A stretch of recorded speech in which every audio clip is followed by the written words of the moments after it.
कहानी है चंद्रपुर की। जयेश नाम का एक बोना आदमी इस गांव में रहता था। वो देखो वहाँ जयेश आ रहा है, चल उसका मजा उड़ाते हैं। हाँ चल। उन दोनों आदमियों ने जयेश का रास्ता रोक लिया। अरे भाई कहाँ जा रहे हो? यहीं बगल वाले गांव में। वहां तक पहुंचने तक तो तुझे शाम हो जाएगी ना। इतने छोटे छोटे पाँव से चलने में भी तो समय लगता है ना। तू एक काम कर, एक कुत्ता खरीद ले। कुत्ता क्यों? देख भाई, तू घोड़े पे तो चढ़ नहीं सकता है, कुत्ता ही तेरे लिए सही रहेगा। कम से कम उस पे सवार होकर तू तेजी से सफर तो कर पाएगा।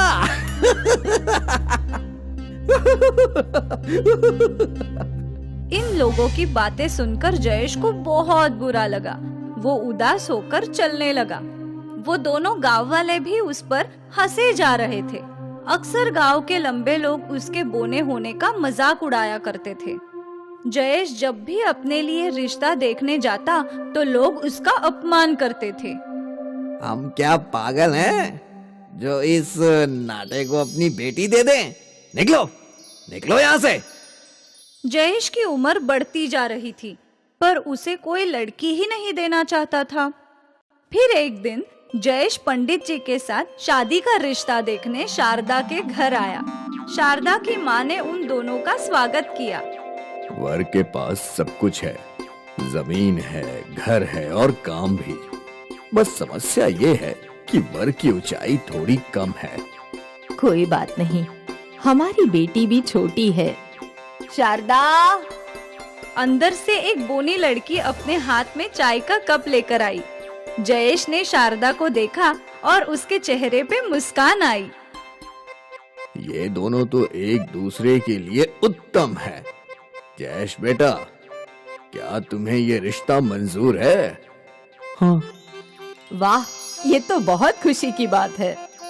शारदा की माँ ने सबको मिठाई खिलाई और जयेश और शारदा का रिश्ता तय हो गया। कुछ दिनों बाद जयेश और शारदा की शादी हो गई। जयेश बहुत खुश था कि आखिर उसकी शादी हो ही गई। जयेश अपनी पत्नी को अपने घर ले आया। शारदा को जयेश का घर बहुत अच्छा लगा। यहाँ सारी चीजें छोटी छोटी है।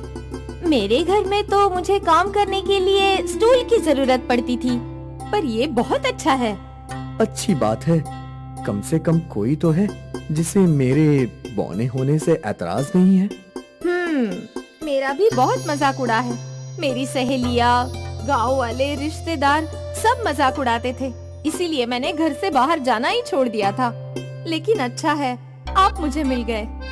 ये नियति का खेल है शारदा, हम एक दूसरे के लिए ही बने हैं। उस दिन जयेश और नियति बहुत खुश थे। अगली सुबह जयेश शारदा को अपने खेत दिखाने ले जाने लगा। रास्ते में गांव वाले बोना बोनी की जोड़ी देखकर हंस रहे थे। अरे बाप रे! पहले गांव वाले सिर्फ जयेश का मजाक उड़ाते थे, अब तो वो उसकी पत्नी शारदा का भी मजाक उड़ाने लगे। अरे रे रे रे रे, ये मैं क्या देख रहा हूँ? कम से कम शादी तो थोड़ी लंबी लड़की से करते। अब तुम दोनों के बच्चे भी तुम्हारी तरह ही पैदा होंगे। बोना परिवार, तुम दोनों तो नया इतिहास रचोगे। बोनों का इतिहास, अब शुरू होगी बोने लोगों की आबादी। कुछ सालों में चंद्रपुर इन बोनों के लिए ही मशहूर होगा। बाप बोना, माँ बोनी और बच्चे और भी छोटे बोने। शारदा को ये सब सुनना बिल्कुल भी अच्छा नहीं लग रहा था। चलिए यहाँ से, चलिए। शारदा जयेश को आगे ले आई। अपने खेत पहुंचकर जयेश बैठ गया और रोने लगा। पता नहीं हमारी क्या गलती है, सारे गांव वालों को हम ही दिखते हैं। हाँ, बौना होना किसी शौक से कम नहीं है। बेवजह लोग हमारा मजाक उड़ाते हैं, हमें कितना कुछ बोलते हैं। क्या हम इंसान नहीं हैं? हमें बुरा नहीं लगता? कभी कभी तो लगता है कि बोने होने से अच्छा है कि हम अपनी जान दे दें। हाँ, शारदा और जयेश की बातें पास के पेड़ पर बैठी एक जादुई चिड़िया सुन रही थी। उस चिड़िया को शारदा और जयेश पर बहुत दया आ गई। वो उड़कर उनके पास आई। शारदा, जयेश, मैं तुम दोनों का दुख समझ सकती हूँ और मेरे पास तुम्हारी इस परेशानी का हल है। कैसा हल? जादुई झरना। जादुई झरना? यहाँ से उत्तर दिशा में जाओगे तो तुम्हें एक गुफा मिलेगी। उस गुफा के अंदर नदी का पानी बह रहा होगा। उस पानी में मगरमच्छ है। तुम्हें इस मगरमच्छों वाली नदी को पार करना होगा और फिर तुम पहुँच जाओगे जादुई झरने के पास। इस जादुई झरने में जो भी इच्छा मांगोगे वो पूरी हो जाएगी। पर याद रहे, किसी का बुरा मत मांगना, वरना तुम्हारा बहुत बुरा होगा। ठीक है। अलविदा दोस्तों, आशा है कि तुम्हारी इच्छा पूर्ण हो। चिड़िया ने उन्हें मार्ग बताया और वो चिड़िया उड़ गई। अब शारदा और जयेश असमंजस में फंस गए। क्या हमें मगरमच्छी की नदी की ओर जाना चाहिए? वैसे भी ये जीवन नर्क से कम नहीं है। पहली बार कोई रास्ता नजर आ रहा है। हाँ, और अगर हम दोनों लंबे हो गए तो हमारी जिंदगी ही बदल जाएगी। बिल्कुल। दोनों ने ठान लिया कि वो जादुई झरने तक जरूर जाएंगे। दोनों उत्तर की दिशा में चल पड़े। गांव खत्म हुआ और जंगल शुरू हुआ। सुबह से रात हो गई। हमें वो गुफा अब तक नहीं मिली। ये जंगल कितना सुनसान है। कहीं हमें किसी जंगल के जानवर ने अपना शिकार बना लिया तो? ऐसा कुछ नहीं होगा। हम अच्छे कार्य के लिए निकले हैं। मुझे यकीन है हम अपनी इच्छा पूरी करके ही लौटेंगे। रात बहुत हो चुकी थी। जयेश और शारदा एक पेड़ के नीचे सो गए। अगली सुबह उन दोनों ने अपना सफर जारी रखा। चलते चलते वो लोग गहरे जंगल में आ चुके थे और फिर जयेश की नजर पहाड़ी पर पड़ गई। देखो, वहाँ एक पहाड़ है। हो ना हो वो गुफा वही होगी। हाँ, चलिए। दोनों पहाड़ी की ओर चल पड़े और उन्हें वो गुफा मिल गई। निडर होकर उन दोनों ने अंदर कदम रखा। गुफा के अंदर जाते ही उनके सामने गहरी नदी दिखने लगी और उस नदी में कई मगरमच्छ भी थे। मगरमच्छों को देखकर शारदा डर गई। डरो मत शारदा, कुछ नहीं होगा। जयेश शांति से वहाँ खड़ा रहा। कुछ देर बाद एक मगरमच्छ जयेश और शारदा की ओर बढ़ने लगा। कौन हो तुम लोग और यहाँ क्यों आए हो? हम जादुई झरने से अपनी इच्छा मांगने के लिए आए हैं।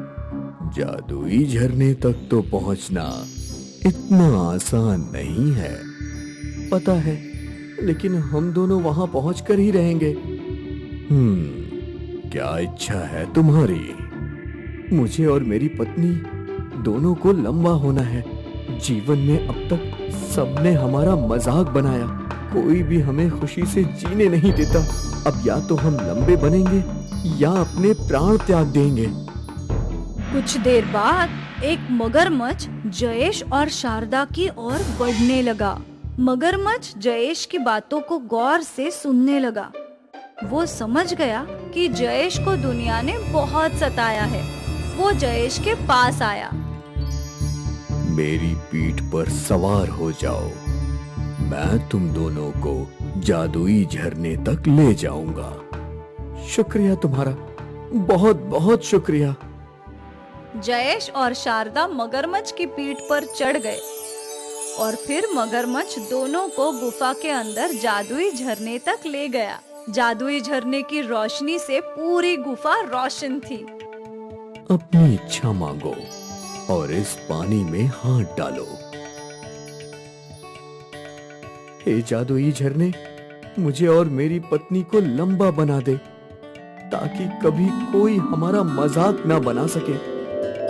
जयेश के ऐसा बोलते ही उसके और शारदा के हाथ पांव सब लंबे होने लगे और पल भर में वो दोनों सुंदर लंबे बन गए।